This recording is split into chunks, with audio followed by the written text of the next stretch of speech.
I think much more than natural resources, countries succeed because of choices their leaders make.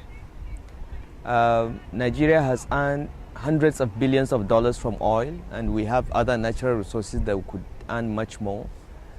But what our leaders have decided in the past to do with those oil revenues has more or less determined our lack of economic progress. And here I will just give two possible trajectories.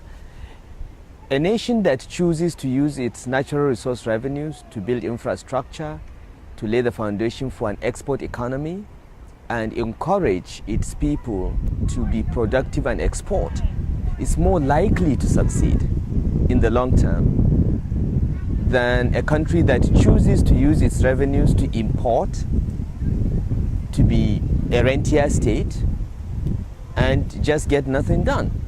I think Nigeria's problem is that we chose the latter option. We allowed our exchanger to be overvalued.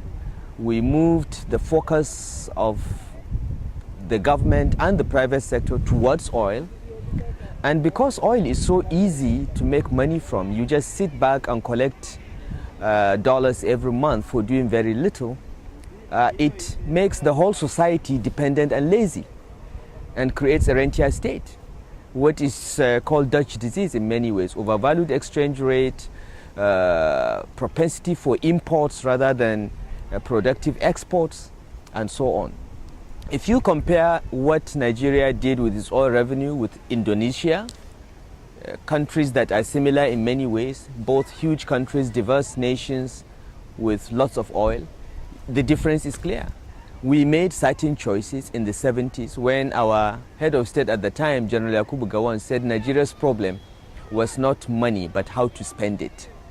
But if we had spent it on infrastructure, on export incentives and industrialization, Nigeria would have been a completely different country today.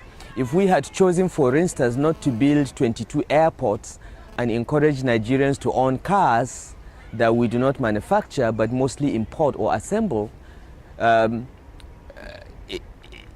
Nigeria is where it is. We could have chosen to build a national rail system. That's a different trajectory. Nigeria would have been different. We could have chosen to encourage another form of transportation rather than car ownership. So it again comes down to the quality of leadership and the choices that leaders make.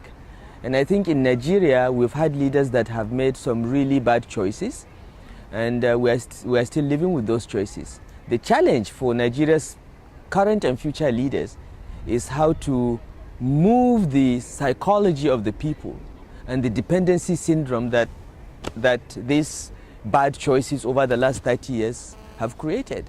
And one of the outcomes of these choices, of course, is high levels of official corruption.